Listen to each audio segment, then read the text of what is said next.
Christian Chapotin, il joue à domicile. On va lui donner un micro à Christian, directeur général adjoint de la Banque Populaire. Bonsoir Christian, fidèle Bonsoir, des Stéphane. fidèles de ces prix, membre du jury permanent. On a un candidat grand écran, c'est le hasard et le jury ne tient pas compte de ça habituellement. Je sais que vous le connaissez bien parce que il a sûrement plusieurs banquiers, groupe CGR, mais je sais que vous le connaissez aussi en tant que tel.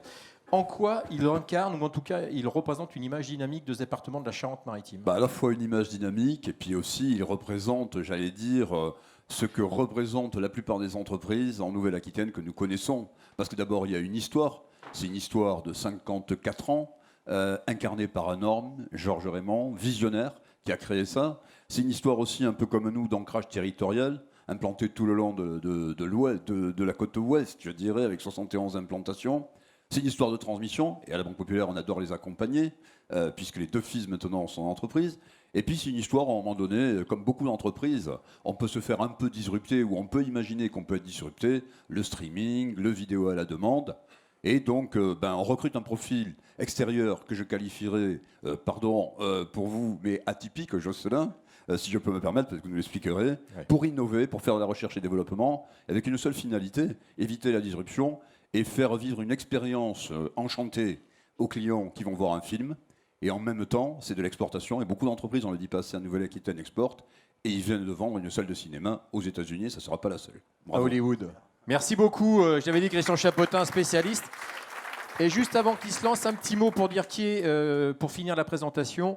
Jocelyn Bouissy, un jour, il a poussé la porte du cinéma d'Agen. Il cherchait un petit job. Il pensait vendre des confiseries. C'était il y a quelques années. Et aujourd'hui, il est directeur général. Allez, c'est parti. 2 minutes, Jocelyn. Je sais que ça va être très dur pour vous. Oui, c'est ça. Alors, je vais essayer de vous raconter une petite histoire, une belle histoire. Sachant qu'avec le thème parti, je vais essayer d'arriver, de ne pas trop dépasser avec la passion qui m'anime. Et je suis un peu inquiet, mais je vous promets que si je n'y arrive pas, je reviendrai, je ferai tout pour être là l'année prochaine. Et essayer de la finir, et j'aurai peut-être des nouveautés à vous apprendre. C'est fini déjà, c'est bon. Alors, juste pour vous dire que le groupe CGR a toujours été, c'est dans l'ADN du groupe CGR d'être dans l'innovation. Je reste persuadé qu'aujourd'hui, le cinéma n'existe et ne bat des records chaque année que grâce aux investissements que nous mettons dans les salles, dans le confort, dans la qualité. Et c'est l'idée partie de là. Et l'idée, le déclic, le changement depuis quelques temps, c'est la salle Ice pour Immersive Cinéma Experience. Avec la seule idée, quand on est parti il y a 10 ans au numérique, on a été les premiers groupes en Europe, on a réussi à surfer sur cette vague, à être plus fort, et on s'est dit, bon, il manque quelque chose. Je reste persuadé que pour contrer, on a toujours été là, quand il y a eu les cassettes vidéo, Canal+, et aujourd'hui c'est Amazon, c'est Netflix.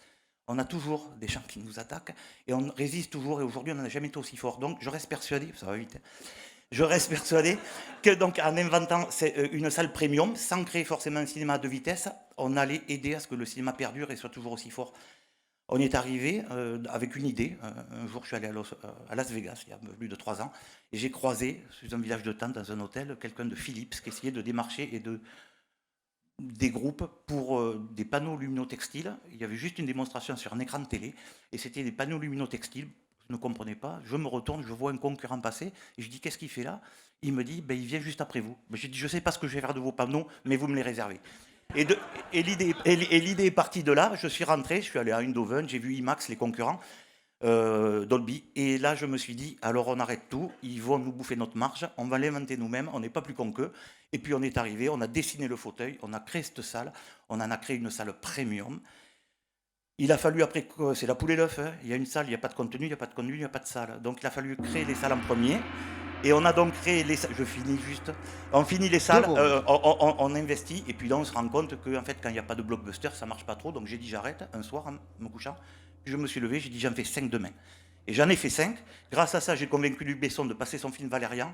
J'ai doublé le box-office, et de là je me suis dit maintenant il faut que j'aille à Los Angeles. Donc on est allé à Los Angeles, on a ouvert il y a 3 semaines. Et là, il nous le raconte l'année prochaine. Et attendez, je finis. Ouais. Et on vient de signer avec le groupe Vox au Moyen-Orient. Je fais 4 salles en Arabie Saoudite, à Dubaï, à Abu Dhabi, et ça continue. Merci, voilà. Jocelyn Bouissy, pour cette passion.